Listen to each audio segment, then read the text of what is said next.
হত্যার শিকার হলেন ইসলামী বিপ্লবের জ্বলন্ত প্রতীক খামেনি। ইরানের শোকের মাতম, হুমকির পরও কেন ছিলেন অরক্ষিত আবাসে? মধ্যপ্রাচ্যের মার্কিন ঘাঁটিতে প্রতিশোধের তাণ্ডব, মহাধ্বংসের মুখে মধ্যপ্রাচ্য।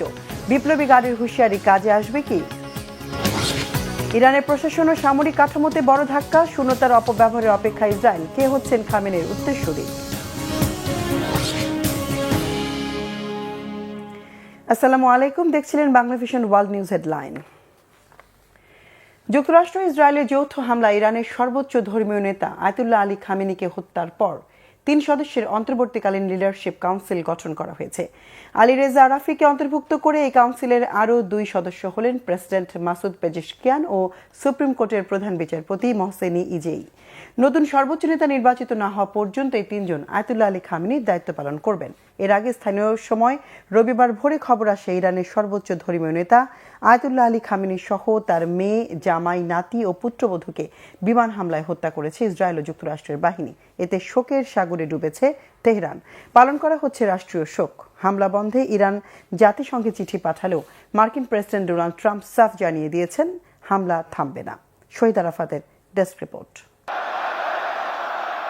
মার্কিন হামলায় ইরানের সর্বোচ্চ নেতা আয়াতুল্লাহ আলী খামেনিকে হত্যার পর অস্থায়ীভাবে তার দায়িত্ব নিয়েছেন লিডারশিপ কাউন্সিলের 3 নেতা Ali Reza Arafi, president Masoud Pezeshkian ও সুপ্রিম কোর্টের প্রধান বিচারপতি মহসেনি এজি। রবিবার গার্ডিয়ান কাউন্সিলের নেতা আলী রেজা আরিফিকে আইনজ্ঞ পদে নির্বাচিত করে এই ঘোষণা দেয় ইরান। নতুন সর্বোচ্চ নেতা নির্বাচিত না হওয়া পর্যন্ত এই 3 জন আয়াতুল্লাহ আলী খামেনির দায়িত্ব পালন করবেন। ইরান ও মুসলিম বিশ্বের জোরালো কণ্ঠস্বর আয়াতুল্লাহ আলী খামেনি নিহত হওয়ায় ইরান সহ মুসলিম বিশ্বজুড়ে চলছে শোক। কিন্তু প্রশ্ন উঠেছে, নিরাপদ আশ্রয়ে সরিয়ে নেওয়া খামেনিকে কিভাবে হত্যা করল যুক্তরাষ্ট্র ও ইসরায়েল? কোথায় ছিলেন খামেনি? তার নিরাপত্তা ব্যবস্থা কি ঢিলেঢালা ছিল? সিআইএ কিভাবে তার তথ্য পেল? চমকে যাওয়ার মতো তথ্য দিয়েছে ইরানের রাষ্ট্রীয় গণমাধ্যম। সরকারি সংবাদ সংস্থা ফার্সের তথ্য অনুযায়ী স্থানীয় সময় শনিবার সকালে নিজের অফিসেই ইসরায়েল ও যুক্তরাষ্ট্রের প্রথম দফার যৌথ হামলায় নিহত হন খামেনি। অর্থাৎ কোনো গোপন নিরাপদ আশ্রয় কেন্দ্রে ছিলেন না ইরানের সর্বোচ্চ নেতা। ওই হামলায় খামেনির মেয়ে, জামাই, নাতি ও পুত্রবধূও নিহত হয়েছেন। ইরানের আনুষ্ঠানিক ঘোষণার আগেই সামাজিক মাধ্যম ট্রুথ সোশ্যালের পোস্টে মার্কিন প্রেসিডেন্ট ডোনাল্ড ট্রাম্প দাবি করেন ইতিহাসের নিকৃষ্ট ব্যক্তিদের মধ্যে অন্যতম খামেনিকে হত্যা করা হয়েছে। এদিকে সর্বোচ্চ নেতাকে হারিয়ে গভীর শোকে ডুবেছেন খামেনির সমর্থক ও রক্ষণশীল গোষ্ঠীগুলো। ঘোষণা করা হয়েছে 7 দিনের সরকারি ছুটি ও 40 দিনের রাষ্ট্রীয় শোক।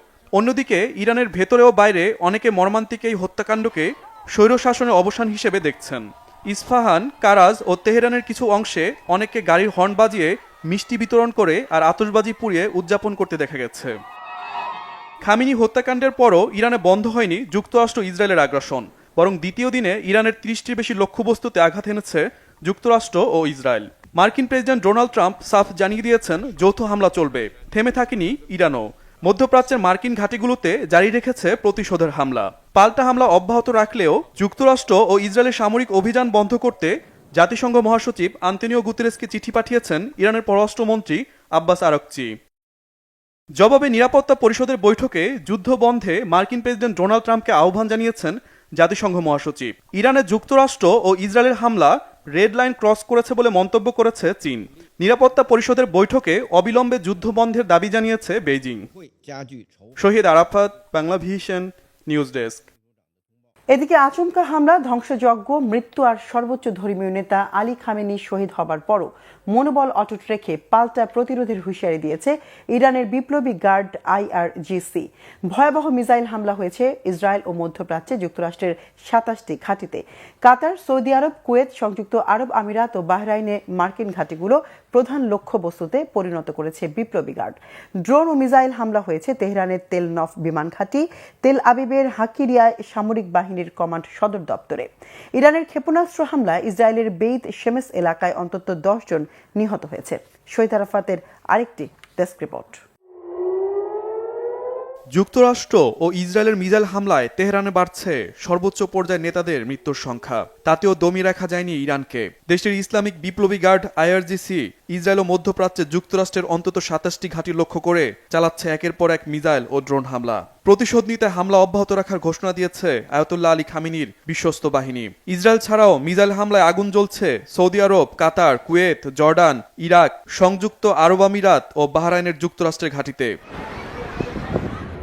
ইসরায়েলের তেল নফ বিমান ঘাঁটি, তেল আবিবের হাকিরিয়ায় সেনাবাহিনীর কমান্ড সদর দপ্তর সহ প্রধান প্রধান প্রতিরক্ষা সেক্টর লক্ষ্য করে শনিবার থেকে মিসাইল ও ড্রোন হামলা অব্যাহত রাখে ইরানের ইসলামিক বিপ্লবী গার্ড সদস্যরা। রবিবারও ইরানের হামলার পর সাইরেন বেজে ওঠে তেল আবিব, জেরুজালেম, পশ্চিম তীর ও হাইফা শহরে। আল জাজিরার প্রতিবেদনে বলা হয়, এসব হামলায় ইসরায়েলে অন্তত 40টি ভবন ক্ষতিগ্রস্ত হয়েছে। বড় ধরনের হতাহতের কোনো তথ্য না পাওয়া গেলেও নিরাপদ আশ্রয়ে সরিয়ে নেওয়া হয় শত শত পরিবারকে। বাহরাইনের রাজধানী মানামায় যুক্তরাষ্ট্রের ৫ম নৌবহরের সদর দপ্তর লক্ষ্য করে মিসাইল ও ড্রোন হামলা চালায় ইরান। এতে কয়েকটি ভবনে আগুন ধরে যায়। এটিকে বিশ্বাসভঙ্গ বলে অভিযোগ করেছে বাহরাইন সরকার। সবাইকে সতর্ক থাকার পরামর্শ দিয়ে নিরাপদ স্থানে সরে যাওয়ার নির্দেশও দিয়েছে দেশটি। সংযুক্ত আরব আমিরাতে যুক্তরাষ্ট্রের ঘাঁটি লক্ষ্য করে অন্তত ১৩৭টি মিসাইল ও ২০৯টি ড্রোন হামলা চালিয়েছে ইরান। এসব মিসাইল দুবাই আন্তর্জাতিক এয়ারপোর্ট সহ বিভিন্ন স্থানে আঘাত হানে। বিভিন্ন শহরে আগুন জ্বলতে দেখা যায়। এসব হামলায় কমপক্ষে ১ জন নিহত ও ৭ জন আহত হয়েছে। ইরানের মিসাইল আঘাত হেনেছে কাতারের রাজধানী দোহা সহ আশেপাশের শহরগুলোতে। প্রত্যক্ষদর্শীরা জানায়, এতটা শব্দ তার আগে কখনো শুনেনি। এর মধ্যে পরবর্তী নির্দেশ না দেওয়া পর্যন্ত কাতার এয়ারওয়েজের ফ্লাইট স্থগিত রাখা হয়েছে। হামলা হয়েছে জর্ডানেও। দেশটির প্রতিরক্ষা মন্ত্রণালয় জানিয়েছে, তারা রাজধানী আম্মান ও উত্তরে বেশ কয়েকটি মিসাইল প্রতিহত করেছে। জর্ডানে যুক্তরাষ্ট্রের এম্বাসিতে নিরাপত্তা সতর্কতা জারি করার পাশাপাশি লোকজনকে নিরাপদে সরে যাওয়ার নির্দেশ দিয়েছে ওয়াশিংটন। সৌদি আরবে যুক্তরাষ্ট্রের ঘাঁটি লক্ষ্য করে ইরানের মিসাইল হামলার পর রাজধানী রিয়াদ সহ আশেপাশের শহর থেকে বিস্ফোরণের শব্দ ভেসে আসে। ধোঁয়ার কুণ্ডলী দেখা গেলেও হতাহতের কোনো তথ্য পাওয়া যায়নি। ইরাকে যুক্তরাষ্ট্রের ঘাঁটি লক্ষ্য করে কয়েক দফায় মিসাইল ও ড্রোন হামলা চালায় ইরান।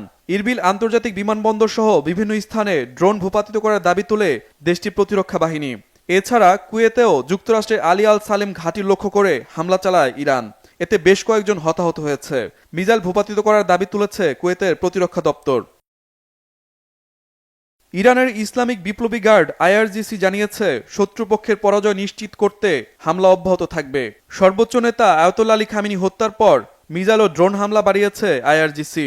মার্কিন প্রেসিডেন্ট ডোনাল্ড ট্রাম্প হুঁশিয়ারি দিয়ে বলেছেন, ইরান আরও হামলা চালালে পরিণতি ভয়াবহ হবে। মার্কিন বাহিনী এমন হামলা চালাবে যা ইরান আগে কখনো দেখেনি।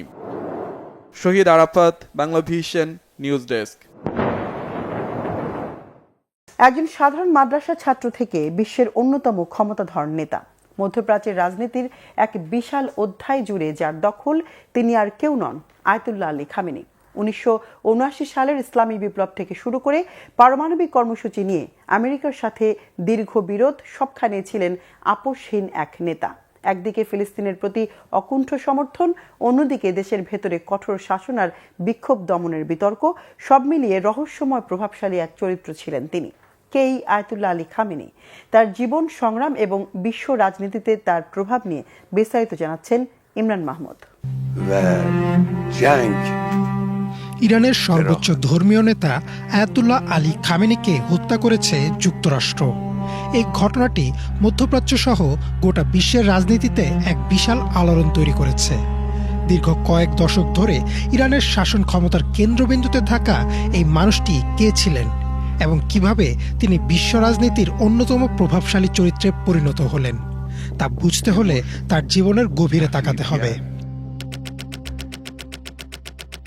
১৯৩৯ সালে ইরানের মাশহাদ শহরে আলী খামেনির জন্ম। একটি অতি সাধারণ ধর্মীয় পরিবারে বড় হওয়া খামেনি ছোটবেলা থেকেই ইসলামের প্রতি অনুরাগী ছিলেন। তার বাবা ছিলেন একজন আলেম, যার প্রভাব খামেনির জীবনে গভীরভাবে পড়েছিল। মাশহাদ ও নাজাফের মতো শহরগুলোতে তিনি উচ্চতর ইসলামী শিক্ষা গ্রহণ করেন। এই শিক্ষার মাধ্যমেই তার মধ্যে রাজনৈতিক সচেতনতা ও ইসলামী শাসনের ধারণা দানা বাঁধে। খামেনির রাজনৈতিক জীবনের মোড় ঘোরে ১৯৭৯ সালের ইসলামী বিপ্লবের সময়। দেশের শাসনের বিরুদ্ধে যে আন্দোলন শুরু হয়েছিল তাতে তিনি ছিলেন আয়াতুল্লাহ রুহুল্লাহ খোমেনির অন্যতম বিশ্বস্ত সহযোগী। বিপ্লবের পর ১৯৮১ সালে যখন তিনি ইরানের প্রেসিডেন্ট নির্বাচিত হন, তখন দেশটিতে ব্যাপক অস্থিরতা চলছিল।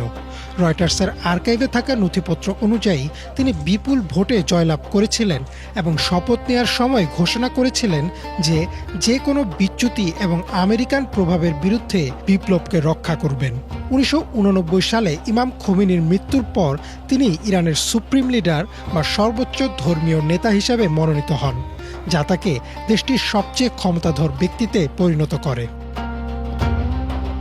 আমেরিকার সাথে খামেনির বিরোধ ছিল চিরস্থায়ী। তিনি আমেরিকাকে শয়তান হিসেবে দেখতেন এবং বিশ্বাস করতেন পশ্চিমারা সবসময় ইরানের ইসলামী শাসন ব্যবস্থাকে ধ্বংস করতে চায়। 1988 সালে মার্কিন যুদ্ধজাহাজ যখন ইরানের একটি যাত্রীবাহী বিমান ভূপাতিত করে, তখন খামেনি প্রকাশ্যে এর প্রতিশোধ নেওয়ার ঘোষণা দিয়েছিলেন। 2007 সালে যখন ইরানের পারমাণবিক কর্মসূচি নিয়ে বিশ্বজুড়ে বিতর্ক শুরু হয়, তখনও তিনি পরিষ্কারভাবে বলেছিলেন যে পারমাণবিক প্রযুক্তি অর্জন ইরানের অধিকার এবং এই বিষয়ে তারা কোনো আপোষ করবে না। সিএনএনের একটি প্রতিবেদন মতে, ডোনাল্ড ট্রাম্পের আমলে যখন ইরানের ওপর সর্বোচ্চ চাপ প্রয়োগের নীতি নেওয়া হয়, তখনও খামেনি নতি স্বীকার করেননি। তিনি বারবার বলেছিলেন যে আমেরিকার সাথে আলোচনা করা একটি প্রতারণা মাত্র। মুসলিম বিশ্বের একটি বড় অংশের কাছে খামেনি ছিলেন সাম্রাজ্যবাদ বিরোধী সংগ্রামের প্রতীক। ফিলিস্তিনের স্বাধীনতাকামী গোষ্ঠী এবং লেবাননের যোদ্ধাদের প্রতি তার সমর্থন ছিল প্রকাশ্য। বিভিন্ন সময়ে এইসব সংগঠনের নেতাদের সাথে তার বৈঠকগুলো প্রমাণ করে যে তিনি মধ্যপ্রাচ্যে একটি প্রতিরোধের বলয় তৈরি করতে চেয়েছিলেন। তবে সুন্নি প্রধান অনেক দেশের কাছে ইরানের এই ক্রমবর্ধমান প্রভাব ছিল উদ্বেগের কারণ, যদিও তিনি সবসময় প্রকাশ্যে শিয়া সুন্নি বিভেদের বিরুদ্ধে এবং মুসলিম বিশ্বের ঐক্যের কথা বলেছেন।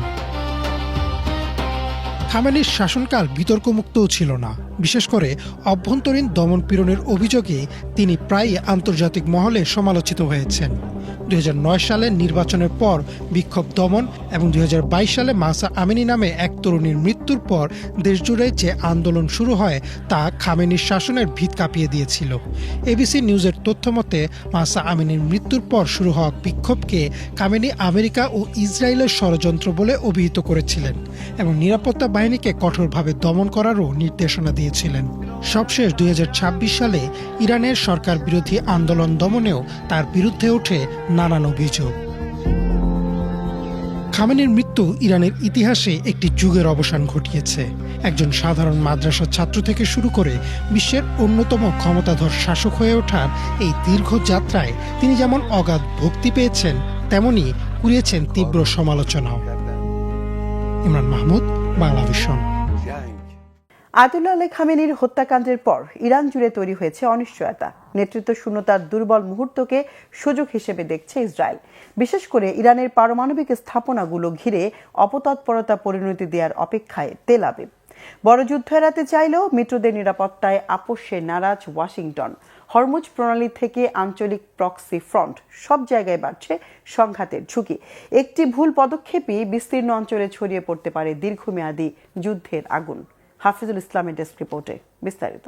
সর্বোচ্চ ধর্মীয় নেতা আয়াতুল্লাহ আলী খামেনিকে এমন এক সময়ে হত্যা করা হলো যখন ইসরায়েল আমেরিকার সামরিক হামলার মোকাবেলা করছে ইরান।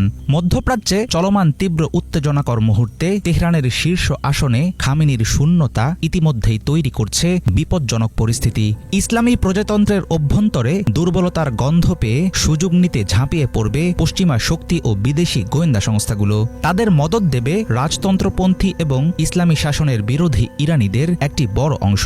3 দশকেরও বেশি সময় ধরে ইরানকে গড়ে তোলা একজন নেতার মৃত্যু অকল্পনীয় অগ্নিপরীক্ষার সামনে দাঁড় করিয়ে দিয়েছে গোটা মধ্যপ্রাচ্যকে। প্রশ্ন উঠেছে, আঞ্চলিক ঝড় অচিরেই কি রূপ নেবে বৈশ্বিক সংকটে?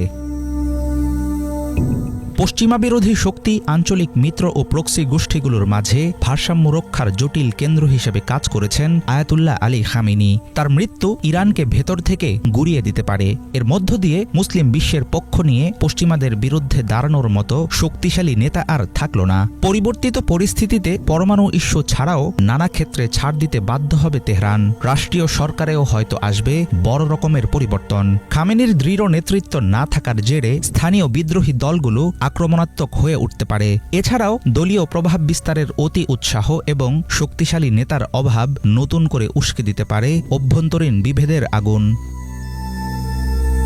খামেনির হত্যাকাণ্ড ওয়াশিংটনের জন্য সবকিছু একেবারে সহজ করে দেবে, বিষয়টা মোটেও সেরকম না। ইরানে শীর্ষ ক্ষমতা পরিবর্তনের এই সময়ে বড় ধরনের যুদ্ধ এড়াতে চাইবে যুক্তরাষ্ট্র। মধ্যপ্রাচ্যে দীর্ঘমেয়াদী সংঘাত চালিয়ে যাওয়ার মতো ঝুঁকিও নেবে না আমেরিকা। অন্যদিকে খামেনি না থাকায় তৈরি হওয়া অনিশ্চয়তাকে নিজেদের জন্য লোভনীয় সুযোগ মনে করবে ইসরায়েল। নেতা নির্বাচনের টালমাটাল মুহূর্তে ইরান সরকারের কোনো নিরাপত্তা ঘাটতি বা দুর্বলতা পেলে সেটা কাজে লাগাবে তেল আবিব। পাশাপাশি ইরানের পারমাণবিক অবকাঠামো ধ্বংসের সর্বোচ্চ চেষ্টাও করবে ইসরায়েল। ইরানের অভ্যন্তরে এখন ক্ষমতার লড়াই শুরু হওয়ার আশঙ্কা রয়েছে। এমন পরিস্থিতিতে সবচেয়ে বড় ঝুঁকি হবে যে কোনো পক্ষের ভুল হিসাব নিকাশ। ইরাকে প্রক্সি গোষ্ঠীর একটি রকেট হামলা, উপসাগরীয় অঞ্চলে ড্রোনের বহর কিংবা ইসরায়েলি বিমান হামলা, যে কোনো ছোট ঘটনাও মধ্যপ্রাচ্যে লাগাতে পারে মহা ধ্বংসের আগুন। সংকট থামাতে হলে ইরানি সরকারকে দ্রুত ও পরিষ্কার বার্তা দিতে হবে। সামরিক অবস্থানের পাশাপাশি কাজে লাগাতে হবে কূটনৈতিক শক্তিকে। নতুন শীর্ষ নেতার ক্ষমতা গ্রহণে খুব বেশি দেরি হলে নিয়ন্ত্রণের বাইরে চলে যেতে পারে পরিস্থিতি। পৃথিবীর গুরুত্বপূর্ণ জলপথ হরমুজ প্রণালীর নিয়ন্ত্রণ অনেকাংশেই ইরানের হাতে। সংকীর্ণ এই নৌপথ দিয়ে মধ্যপ্রাচ্য থেকে পৃথিবীর বিভিন্ন জায়গায় বছরে রপ্তানি করা হয় প্রায় 60,000 কোটি ডলার মূল্যের জ্বালানি। তেহরান অস্থির হয়ে উঠলে এর সরাসরি প্রভাব পড়বে বিশ্বের জ্বালানি বাজারে। ভূরাজনৈতিক ঝুঁকির তীব্রতা বৃদ্ধি পেলে লাফিয়ে বাড়বে সোনার দাম। মিডল ইস্টার্ন ক্রুড তেলের উপর ব্যাপকভাবে নির্ভরশীল দেশগুলো অচিরেই পড়বে বিপুল আর্থিক ক্ষতির মুখে। টলমল করতে থাকা শান্তির দূরবর্তী সম্ভাবনা শেষ হয়ে গেলে বিরামহীন যুদ্ধই হয়তো হবে মধ্যপ্রাচ্যের চূড়ান্ত পরিণতি। হাফিজুল ইসলাম, বাংলা ভিশন। এদিকে ইরানের সর্বোচ্চ ধর্মীয় নেতা আয়াতুল্লাহ আলী খামেনিকে হত্যার প্রতিবাদে মার্কিন বিরোধী বিক্ষোভে উত্তাল হয়ে উঠেছে পাকিস্তানের বিভিন্ন শহর। করাচিতে মার্কিন কনসুলেটের সামনে ব্যাপক বিক্ষোভের সময় নিরাপত্তা বাহিনীর গুলিতে নিহত হয়েছে 9 বিক্ষোভকারী, আহত হয়েছেন অন্তত 34 জন। শনিবার যুক্তরাষ্ট্র ও ইসরায়েলের যৌথ হামলা ইরানের সর্বোচ্চ ধর্মীয় নেতা আয়াতুল্লাহ আলী খামেনি নিহত হওয়ার খবর ছড়িয়ে পড়ার পরই করাচির রাস্তায় নেমে আসেন শত শত বিক্ষোভকারী। তারা মার্কিন বিরোধী স্লোগান দেন। তারা কনসুলেটের বাইরে একটি গাড়িতে আগুনও ধরিয়ে দেয়। সে সময় পুলিশ বাধা দিলে দুই পক্ষের মধ্যে সংঘর্ষ ছড়িয়ে পড়ে। এক পর্যায়ে পুলিশের গুলিতে হতাহত হয় বিক্ষোভকারীরা। এছাড়া রাজধানী ইসলামাবাদেও সরকারি ভবন এবং বিদেশি দূতাবাসের বাইরে শত শত বিক্ষোভকারী জড়ো হয়ে মার্কিন বিরোধী স্লোগান দেয়। সে সময় বিক্ষোভকারীরা রেড জোনের ভেতরে ঢুকতে গেলে বাধা দেয় পুলিশ। বিক্ষোভকারীদের ছত্রভঙ্গ করতে কাঁদানে গ্যাস ছোড়ে তারা। যুক্তরাষ্ট্র ও ইসরায়েলের যৌথ হামলায় বড় ধাক্কা লেগেছে ইরানের সামরিক ও নিরাপত্তা বাহিনীর শীর্ষ নেতৃত্বেও। নিহত হয়েছেন বিপ্লবী গার্ড আইআরজিসি প্রধান জেনারেল মোহাম্মদ পাকপুর, প্রতিরক্ষা নীতি নির্ধারক আলী শামখানি এবং প্রতিরক্ষা মন্ত্রী আমির আজিজ নাসিরজাদে। লক্ষ্যভিত্তিক হামলায় শীর্ষস্থানীয় সেনা কর্মকর্তাদের হত্যার এই তালিকা বেশ দীর্ঘ। সামরিক কমান্ড কাঠামোতে এত বড় ধাক্কা সামাল দিতে পারবে কি ইরান? কি বলছেন বিশ্লেষকরা? মোর্শেদ আলমের ডেস্ক রিপোর্ট। মার্কিন ইসরায়েলি যৌথ হামলায় ইরানের সর্বোচ্চ ধর্মীয় নেতা আয়াতুল্লাহ আলী খামেনি, তার মেয়ে, জামাতা, পুত্রবধূ এবং নাতি নিহত হয়েছেন। ইরানের রাষ্ট্রীয় টেলিভিশন বিষয়টি নিশ্চিত করার পর ইরানের সরকারি বার্তা সংস্থা ইরানা জানায়, হামলায় দেশটির সর্বোচ্চ ধর্মীয় নেতা আয়াতুল্লাহ আলী খামেনির রাজনৈতিক উপদেষ্টা ও প্রতিরক্ষা পর্ষদের সেক্রেটারি আলী শামখানি এবং ইসলামী বিপ্লবী গার্ড বাহিনীর commander in chief Mohammad Pakpour নিহত হয়েছেন। জেনারেল মোহাম্মদ পাকপুর তেহরানে সিনিয়র মিলিটারি লিডারদের একটি গোপন মিটিংয়ে ইসরায়েলি এয়ার স্ট্রাইকে নিহত হন। মোহাম্মদ পাকপুর 2025 সালের জুনে ইরান ইসরায়েল সংঘর্ষে তার পূর্বসূরি নিহত হওয়ার পর আইআরজিসির কমান্ডার ইন চিফ হিসেবে দায়িত্ব নেন। এর আগে তিনি টানা 16 বছর আইআরজিসির স্থলবাহিনীর প্রধান ছিলেন। ইরান ইরাক যুদ্ধের সময় পাকপুর আইআরজিসির সাজওয়া ইউনিটের কমান্ডার ছিলেন। পরে তিনি নাজাফ আশরাফের 8ম ডিভিশন ও আশুরার 31তম ডিভিশনের নেতৃত্ব দেন। অন্যদিকে আলী শামখানি ইরানের প্রতিরক্ষা ও নিরাপত্তা নীতি নির্ধারণে গুরুত্বপূর্ণ ভূমিকা পালন করেন এবং দীর্ঘদিন ধরে সর্বোচ্চ ধর্মীয় নেতা আয়াতুল্লাহ আলী খামেনির ঘনিষ্ঠ উপদেষ্টা হিসেবে দায়িত্ব পালন করেন। আলী শামখানি তেহরানে খামেনির সাথে মিটিং চলাকালীন একটি এয়ার স্ট্রাইকে নিহত হয়েছেন বলে জানানো হয়েছে। পাকপুর ও শামখানি দুজনেই যুক্তরাষ্ট্রের নিষেধাজ্ঞার আওতায় ছিলেন। তাদের মৃত্যু ইরানের সামরিক ও রাজনৈতিক অঙ্গনে বড় ধরনের ধাক্কা হিসেবে দেখা হচ্ছে। এছাড়াও প্রতিরক্ষা মন্ত্রী জেনারেল আমির আজিজ তেহরানের একটি সামরিক সরকারি সমাবেশে যৌথ হামলায় নিহত হন। খামেনির মিলিটারি ব্যুরোর প্রধান মোহাম্মদ সিরাজি তেহরানের লিডারশিপ গ্যাদারিংয়ের টার্গেটেড এয়ার স্ট্রাইকে নিহত হন। ডিফেন্স ইনোভেশন অ্যান্ড রিসার্চ অর্গানাইজেশনের চেয়ারম্যান নিউক্লিয়ার প্রোগ্রামের সাথে যুক্ত শীর্ষ কর্মকর্তারা তেহরানের একটি সামরিক গবেষণা সাইটে হামলায় নিহত হয়েছেন বলেও জানা গেছে। এখনো পর্যন্ত মোট প্রায় 40 জন উচ্চপদস্থ কর্মকর্তা ও কমান্ডার নিহত হয়েছেন বলে ইসরায়েলি ও আমেরিকান সূত্র দাবি করেছে। তারা বেশিরভাগই তেহরানে সকালের প্রথম দফা এয়ার স্ট্রাইকে নিহত হন, যখন লিডাররা একসাথে মিটিংয়ে ছিলেন। Morshed Alam, Bangla Vision. Ayatollah Ali খামেনির উত্তরসূরি নিয়ে আলোচনা পুরনো হলেও বর্তমান পরিস্থিতিতে এটি চরম প্রাসঙ্গিক। অন্তর্বর্তীকালীন লিডারশিপ কাউন্সিলের নেতা হিসেবে খামেনির আস্থাভাজন আলী রেজা আরাফির নাম ঘোষণা করা হয়েছে। সম্ভাব্য উত্তরসূরির তালিকায় খামেনির দ্বিতীয় ছেলে মোস্তাবার নাম থাকলেও আলোচনায় আছে আরও কয়েকজনের নাম। সার্বিক বিচার বিশ্লেষণে খামেনির উত্তরসূরি হওয়ার দৌড়ে কে এগিয়ে আছেন? বিস্তারিত ফজলে রাব্বির ডেস্ক রিপোর্টে। رهبر و امام مسلمین حضرت آیت الله العظما سید علی حسینی خامنه‌ای। একটি দীর্ঘ অধ্যায়ের অবসান হলো। ইসরায়েল ও যুক্তরাষ্ট্রের কাপুরুষোচিত হামলায় মৃত্যুবরণ করেছেন ইরানের সর্বোচ্চ নেতা আয়াতুল্লাহ আলী খামেনি। শনিবার রাতেই খামেনিকে হত্যার দাবি করে ইসরায়েল ও যুক্তরাষ্ট্র। তবে ইরানের পক্ষ থেকে এ বিষয়ে চূড়ান্ত ঘোষণা আসার অপেক্ষা ছিল। 1 মার্চ খামেনির মৃত্যুর বিষয়টি নিশ্চিত করে ইরানি গণমাধ্যম। এই বিমান হামলায় 86 বছর বয়সী খামেনি ছাড়াও তার মেয়ে, জামাতা ও নাতি নিহত হয়েছেন। দীর্ঘ কয়েক দশক ধরে যিনি বজ্রমুষ্টিতে আগলে রেখেছিলেন নিজ দেশের সার্বভৌমত্ব, তার অনুপস্থিতিতে দেখা দিয়েছে এক বিশাল শূন্যতা। খামেনির মৃত্যুর পর ইরানের নেতৃত্বের দায়ভার কার কাছে যাচ্ছে তা নিয়েও শুরু হয়েছে নানা জল্পনা। দেশটির সরকারি বার্তা সংস্থা IRNA জানিয়েছে, ইরানে এই মুহূর্তে 3 সদস্যের একটি পরিষদ দায়িত্ব নেবে। এই পরিষদে থাকবেন দেশের প্রেসিডেন্ট, বিচার বিভাগের প্রধান এবং গার্ডিয়ান কাউন্সিলের একজন ফকিহ। এই 3 জন সাময়িকভাবে দেশের সব নেতৃত্বের দায়িত্ব পালন করবেন। নেতৃত্বের রূপান্তর প্রক্রিয়া শেষ না হওয়া পর্যন্ত এই পরিষদ রাষ্ট্র পরিচালনার কাজ দেখবে। নতুন সর্বোচ্চ নেতৃত্ব নির্বাচনের আগ পর্যন্ত এই ব্যবস্থায় কার্যকর থাকবে। তবে আনুষ্ঠানিকভাবে কোনো ঘোষণা না আসলেও খামেনির উত্তরসূরি হিসাবে আলোচনায় উঠে আসছে কয়েকজনের নাম। এক্ষেত্রে সবচেয়ে বেশি আলোচনায় আছেন খামেনির দ্বিতীয় পুত্র 56 বছর বয়সী মোস্তফা খামেনি। মোস্তফা খামেনি প্রভাবশালী ইসলামিক রেভলিউশনারি গার্ড কর্পসের সঙ্গে ঘনিষ্ঠ সম্পর্কের জন্য পরিচিত।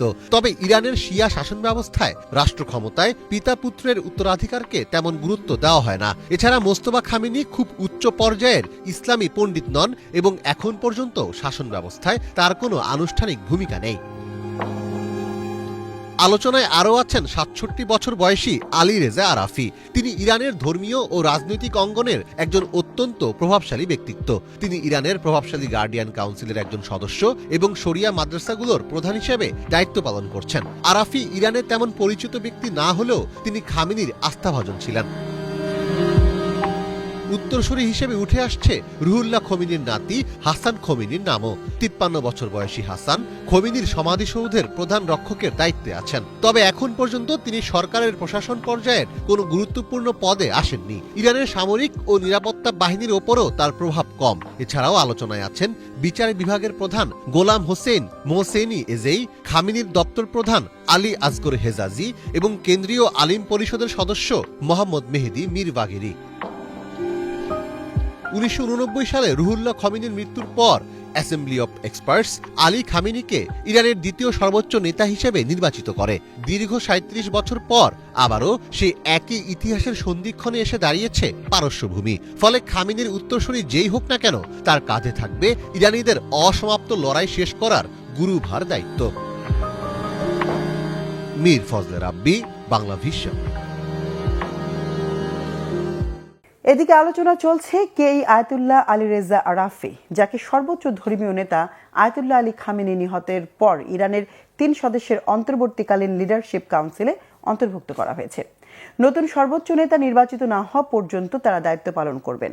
শাহরিয়া আমান সানির ডেস্ক রিপোর্ট। ইরানের সর্বোচ্চ ধর্মীয় নেতা আয়াতুল্লাহ আলী খামেনিকে আমেরিকা ও ইসরায়েল হত্যার পরই আলোচনা চলছিল কে আসতে পারে তার জায়গায়। তবে নির্দিষ্ট কোনো ব্যক্তি নয়, ইরানের দায়িত্ব এখন 3 সদস্যের অন্তর্বর্তীকালীন লিডারশিপ কাউন্সিল, যার সদস্য 3 জন। রবিবার নতুন করে সেখানে অন্তর্ভুক্ত করা হয়েছে গার্ডিয়ান কাউন্সিলের অন্তর্বর্তীকালীন নেতৃত্ব পরিষদে জুরিস্ট বা আইনজ্ঞ আয়াতুল্লাহ আলী রেজা আরাফিকে। এরপর থেকেই আলোচনা চলছে কে এই আলী রেজা। 1959 সালে ইরানের ইয়াজদ প্রদেশের মেইবত শহরে জন্ম নেয়া আয়াতুল্লাহ আলী রেজা আরাফি ইরানের ধর্মীয় ও রাজনৈতিক অঙ্গনের একজন অত্যন্ত প্রভাবশালী ব্যক্তিত্ব। আরাফিকুম শহরের প্রধান ধর্মীয় শিক্ষা কেন্দ্রে পড়াশোনা করে মুস্তাহিদ মর্যাদা অর্জন করেন, যা তাকে স্বতন্ত্র ইসলামী আইনগত ব্যাখ্যা দেওয়ার যোগ্যতা দেয়। আয়াতুল্লাহ খামেনির ঘনিষ্ঠ হিসেবে পরিচিত আরাফি বিভিন্ন গুরুত্বপূর্ণ দায়িত্ব পালন করেছেন। তিনি মেইবদ ও কুম শহরের জুমার নামাজের খতিব ছিলেন। এছাড়া আন্তর্জাতিকভাবে পরিচিত আল মুস্তফা বিশ্ববিদ্যালয়ের চেয়ারম্যান হিসেবেও দায়িত্ব পালন করেন, যেখানে ইরান সহ বিশ্বের বিভিন্ন দেশের শিক্ষার্থীরা ধর্মীয় শিক্ষা গ্রহণ করেন। 2019 সালে তাকে শক্তিশালী গার্ডিয়ান কাউন্সিলের সদস্য হিসেবে নিয়োগ দেওয়া হয়। এই কাউন্সিল আইন পর্যালোচনা এবং নির্বাচনী প্রার্থীদের অনুমোদনের মতো গুরুত্বপূর্ণ দায়িত্ব পালন করে থাকে। বিশ্লেষকদের মতে প্রশাসনিক ও ধর্মীয় অভিজ্ঞতার সমন্বয় আরাফিকে ইরানের ক্ষমতার কেন্দ্রবিন্দুর একজন গুরুত্বপূর্ণ ব্যক্তিত্বে পরিণত করেছে। তার নিয়োগ বিদ্যমান ধর্মীয় নেতৃত্বের ধারাবাহিকতা বজায় রাখার ইঙ্গিত দিচ্ছে। ইরানের সংবিধান অনুযায়ী সর্বোচ্চ নেতাকে নির্বাচন করে বিশেষজ্ঞদের পরিষদ বা অ্যাসেম্বলি অফ এক্সপার্টস। নতুন সর্বোচ্চ নেতা নির্বাচিত না হওয়া পর্যন্ত অন্তর্বর্তী নেতৃত্ব দেশ পরিচালনার দায়িত্ব পালন করবে। তবে খামেনির উত্তরসূরি হিসেবে কে আসতে পারেন তা এখনো স্পষ্ট নয়। একাধিক নাম আলোচনায় থাকলেও গার্ডিয়ান কাউন্সিল ও অ্যাসেম্বলি অব এক্সপার্টসে প্রভাব থাকার কারণে আরাফি এগিয়ে ছিল বলে ধারণা করা হচ্ছে। এর আগে এক বক্তব্যে আয়াতুল্লাহ আরাফি বলেন, ধর্মীয় শিক্ষা কেন্দ্রগুলোকে জনগণের সঙ্গে সম্পৃক্ত, বিপ্লবী ও আন্তর্জাতিক দৃষ্টিভঙ্গি সম্পন্ন হতে হবে। 1979 সালের ইসলামী বিপ্লবের পর এটি ইরানের সর্বোচ্চ নেতৃত্বে মাত্র দ্বিতীয় বড় পরিবর্তন। তাই নতুন এই অধ্যায় ইরানের রাজনৈতিক স্থিতিশীলতা এবং আঞ্চলিক রাজনীতিতে গুরুত্বপূর্ণ প্রভাব ফেলতে পারে বলে মনে করছেন বিশ্লেষকরা। শাহরিয়া আমান সানি, বাংলা ভিশন। গাজার খান ইউনিসে ধ্বংসস্তূপের মাঝে ফিরে এসেছে রমজানের পুরনো ঐতিহ্য মুসাহারাতি। ফিলিস্তিনি তরুণরা সেহরির আগে রাস্তায় হাঁটছেন, ঢোল বাজাচ্ছেন আর কণ্ঠে তুলছেন বিশেষ গানের সুর। যুদ্ধ, ধ্বংস আর ড্রোন হামলার ভয় সঙ্গী করে শিশুদের মুখে ফোটাচ্ছেন নির্মল হাসি। এই ঐতিহ্য স্থানীয়দের মনে করিয়ে দেয় জীবন এখনো ফুরোয়নি। হাফিজুল ইসলামের ডেস্ক রিপোর্টে বিস্তারিত। ফিলিস্তিনের অবরুদ্ধ গাজা উপত্যকার খান ইউনিস, চারপাশে ভাঙা বাড়িঘর, পোড়া ইট আর ধুলোবালির স্তূপ। পবিত্র মাহে রমজানের রাতে দূর থেকে হঠাৎ হঠাৎ ভেসে আসে ঢোলের শব্দ, ভেঙে যায় গাঢ় নিস্তব্ধতা। কয়েকজন তরুণ হেঁটে হেঁটে গাইছেন বিশেষ ধরনের গান। ইসরায়েলি আগ্রাসনে ধ্বংসস্তূপে পরিণত হওয়া শহরে তারা জাগিয়ে তুলছেন রমজানের পুরনো ঐতিহ্য মুসাহারাতি। মুসাহারাতিদের কাজ রমজান মাসে সেহরির আগে মানুষকে ঘুম থেকে জাগানো। উসমানীয় আমল থেকে চলে আসছে এই প্রথা। তখনও রাতের অন্ধকারে রাস্তায় ঘুরে ঘুরে ঢোল বাজাতেন কিছু মানুষ। মহান আল্লাহ ও মহানবী সাল্লাল্লাহু আলাইহি ওয়াসাল্লামের প্রশংসায় গান গাইতেন তারা। উদ্দেশ্য ছিল একটাই, ঘুম থেকে উঠে সবাই যেন সময় মতো সেহরি খেতে পারে। আমরা সেহরির সময় বের হই শিশুদের খুশি করতে। এটা আমাদের ভালো লাগার কাজ। আমরা এতেই আনন্দ পাই। অনেক কষ্ট আর চ্যালেঞ্জ থাকলেও আমরা বের হব, রাস্তায় হাঁটবো, মানুষকে সেহরির জন্য জাগাবো। আমরা চাই শিশুরা হাসি খুশি থাকুক। আমরা চাই অন্য দেশের মতো জীবন কাটাতে। আমরাও মানুষ। যুদ্ধবিধ্বস্ত গাজায় পুরনো ঐতিহ্য ধরে রাখা এখন অনেক কঠিন। খান ইউনিসে 6 জনের যে দলটি মুসাহারাতি গাইছিল সেই দলটি গঠিত হয় 2021 সালে। প্রথমে সদস্য সংখ্যা 8 জন থাকলেও পরবর্তীতে 2 জনকে কেড়ে নিয়ে গেছে প্রাণঘাতী যুদ্ধ। শত কষ্ট আর মৃত্যুর ভয় থাকা সত্ত্বেও থামেননি তারা। ক্ষণিকের জন্য হলেও গাজাবাসীকে যুদ্ধের নির্মম বাস্তবতা ভুলিয়ে দেয় তাদের ছোট্ট আয়োজন। 2 বছরের যুদ্ধ দেখার পর আজ আমরা পাড়া সাজালাম, আলোকিত করলাম, রং লাগিয়েছি, নানান রকম পেইন্ট করেছি, জমে থাকা ধ্বংসস্তূপও সরালাম সবাই মিলে। মুসাহারাতিদের উপস্থিতি আমাদের আশা জাগায়, আমাদের শক্তি দেয়। এই বিশাল কাজটুকু মুসাহারাতিরা আমাদের জন্য করেছে। ইসরায়েলের দীর্ঘ সময়ের দখলদারিত্ব আর 2 বছরের যুদ্ধের ধকলে অনেকটাই বদলে গেছে ফিলিস্তিনের গাজা। মাটির সঙ্গে মিশে গেছে গোটা উপত্যকা। এত কিছুর পরেও এখনো চলছে মুসাহারাতিদের ডাক।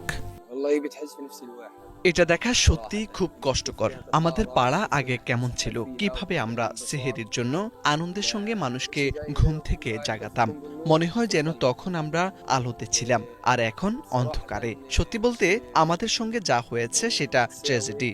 যখন নিজের বাড়িঘর ধ্বংস হয়ে গেছে তখন পাড়ার মানুষদের সেহেরির জন্য আসলেই কষ্টকর। আমি ড্রোন ভয় পাই। যখন আমরা রাস্তায় হেঁটে যাই অন্ধকারের মধ্য দিয়ে আমাদের উপর দিয়ে ড্রোন চলে যায় ভীতিকর শব্দ করে। রমজানে গাজার আকাশে উড়ন্ত ধুলোবালির মাঝেই ভেসে আসে ঢোলের ছন্দ। গমগমে শব্দ গাজাবাসীদের শুধুমাত্র সেহরির জন্যই জাগিয়ে দেয় না, বরং এটি মনে করিয়ে দেয় জীবন এখনো চলমান। মাহে রমজানের ভোর রাতে মুসাহারাতিদের এই পথ চলা জানিয়ে দেয় ধ্বংসের মাঝেও মানুষ ঐতিহ্য আঁকড়ে থাকে, হাসি ফোটাতে চায় শিশুদের মুখে। হাফিজুল ইসলাম, বাংলা ভিশন। সভ্যতার সূতিকাগার, ইসলামের স্বর্ণযুগের উজ্জ্বল দৃষ্টান্ত ইরাক। কাদিসিয়ার যুদ্ধের মাধ্যমে ইসলামে অন্তর্ভুক্ত হওয়া এই ভূখণ্ডে আব্বাসীয় আমলে গড়ে ওঠে জ্ঞান, সংস্কৃতি ও আধ্যাত্মিকতার অনন্য ঐতিহ্য। নাজাফ ও কারবালার মতো পবিত্র তীর্থস্থানও অবস্থিত এই ইরাকের মাটিতেই। প্রায় 5 কোটি জনসংখ্যার ইরাকে শিয়া ও সুন্নি ঐতিহ্যের সহ অবস্থান দেশটিকে দিয়েছে মুসলিম বিশ্বের অন্যতম বিশেষ মর্যাদা। বিশ্বজুড়ে মুসলিম দেশের ধারাবাহিক প্রতিবেদনের 11তম পর্বে ইরাকের ইতিহাস ঐতিহ্য নিয়ে মোর্শেদ আলমের ডেস্ক রিপোর্ট। 7ম শতাব্দীতে রাশিদুন খিলাফতের আমলে হযরত আবু বকর রাদিয়াল্লাহু তাআলা এর শাসন আমলে মুসলিম বাহিনী ইরাকের সীমান্তে পৌঁছায়। 636 খ্রিস্টাব্দে ঐতিহাসিক কাদিসিয়ার যুদ্ধ ও পরবর্তী অভিযানের মাধ্যমে খালিদ ইবনে ওয়ালিদ পারস্যের শাসন থেকে ইরাককে মুক্ত করে ইসলামী রাষ্ট্রে অন্তর্ভুক্ত করেন। উমাইয়া যুগে ইরাক একটি গুরুত্বপূর্ণ প্রশাসনিক অঞ্চল ছিল। তবে পরবর্তীকালে আব্বাসীয় খেলাফতের সময় বাগদাদ রাজধানী হিসেবে প্রতিষ্ঠিত হয় এবং ইরাক ইসলামীয় স্বর্ণযুগের কেন্দ্রবিন্দুতে পরিণত হয়। ইসলামের আধ্যাত্মিক ও রাজনৈতিক কেন্দ্র হিসেবে ইরাকে শিয়া ও সুন্নি ঐতিহ্যের সংমিশ্রণ ঘটে। নাজাফ ও কারবালা শিয়া ইসলামের জন্য অত্যন্ত গুরুত্বপূর্ণ স্থান। 1258 সালে হালাকু খানের বাগদাদ ধ্বংসের পর ইরাকের রাজনৈতিক প্রভাব কমে যায়। পরবর্তীতে এটি ওসমানীয় সাম্রাজ্যের অংশ ছিল এবং প্রথম বিশ্বযুদ্ধের পর ব্রিটিশ ম্যান্ডেট 1920 সাল এবং 1932 সালে পূর্ণ স্বাধীনতা লাভ করে। বর্তমানে ইরাক মুসলিম বিশ্বের অন্যতম প্রধান কেন্দ্র হিসেবে জনসংখ্যার অধিকাংশই শিয়া ও সুন্নি ইসলাম অনুসরণ করে। ইরাকের উল্লেখযোগ্য ধর্মীয় ঐতিহ্যবাহী প্রতিষ্ঠান ও প্রধান মসজিদগুলো হল ইসলামের চতুর্থ খলিফা হযরত আলী রাদিয়াল্লাহু তাআলা এর মাজার অবস্থিত ইমাম আলী মসজিদ, কারবালা যুদ্ধ এবং ইমাম হুসাইনের আত্মত্যাগের স্মরণে নির্মিত বিশ্বের অন্যতম প্রধান শিয়া তীর্থস্থান ইমাম হুসাইন ও আল আব্বাস মাজার, বাগদাদের কাজিমাইন এলাকায় অবস্থিত শিয়া ইমাম মুসা আল কাজিম ও মোহাম্মদ আল জাওয়াদ এর কাজিমাইন মাজার। এছাড়াও ইমাম আল হাদি ও হাসান আল আসকারির মাজার, সুন্নি ফিকাহ শাস্ত্রের অন্যতম ইমাম আবু হানিফার নামে প্রতিষ্ঠিত বাগদাদের গুরুত্বপূর্ণ ইমাম আবু হানিফা মসজিদ, বাগদাদের অন্যতম প্রাচীন আল খুলাফা মসজিদ, ইসলামের প্রাচীনতম মসজিদগুলোর মধ্যে অন্যতম কুফা মসজিদ সহ ইরাকে প্রায় ৭,৫০০ সুন্নি এবং ৩,৫০০ শিয়া মসজিদ রয়েছে, যা এই অঞ্চলের সমৃদ্ধ ধর্মীয় ঐতিহ্যের প্রমাণ। ইরাকের মোট আয়তন প্রায় 4.5 লাখ বর্গ কিলোমিটার। মধ্যপ্রাচ্যে অবস্থিত দেশটির বেশিরভাগ এলাকা জুড়ে মরুভূমি, সমভূমি এবং পর্বতমালা। আয়তনে বিশ্বের 58তম দেশটির পশ্চিমে সিরিয়া ও জর্ডান, উত্তরে তুরস্ক, পূর্বে ইরান এবং দক্ষিণে সৌদি আরব ও কুয়েত অবস্থিত। ইরাকের মোট জনসংখ্যা প্রায় 5 কোটি। জনসংখ্যার দিক থেকে এটি বিশ্বের 33তম দেশ। মোট জনসংখ্যার প্রায় 95% মুসলিম, যার মধ্যে আনুমানিক 65% শিয়া এবং 35% সুন্নি। বিশ্বের শীর্ষ মুসলিম জনসংখ্যার দিক দিয়ে ইরাকের অবস্থান 11তম। ইরাকের ঐতিহ্যবাহী খাবারের মধ্যে মাছ দিয়ে তৈরি মাশগুফ, ভরাট করা সবজির দলমা, তাসরিব ঝোল, কাবাব ও বিরিয়ানি জনপ্রিয়। পোশাকের ক্ষেত্রে পুরুষরা সাধারণত লম্বা পোশাক, দিশদাসা ও নারীরা কালো আবায়া পরে থাকেন। মেসোপটেমীয় সভ্যতার লীলাভূমি ইরাক প্রাকৃতিক ও স্থাপত্যের এক অপূর্ব সংমিশ্রণ। উত্তরে তুষার শুভ্র পাহাড় ও জলপ্রপাত, দক্ষিণে ইউনেস্কো স্বীকৃত মেসোপটেমীয় জলভূমি এর অন্যতম আকর্ষণ। ব্যাবিলনের ধ্বংসাবশেষ, উর এর জিগুরাত এবং সামারার সর্পিত মিনার দেশটির হাজার বছরের প্রাচীন ও ইসলামী স্থাপত্যের অনন্য আভিজাত্য ফুটিয়ে তোলে। মোরশেদ আলম, বাংলা ভিশন। দর্শক, এ ছিল আজকের মতো। সাথে থাকায় ধন্যবাদ।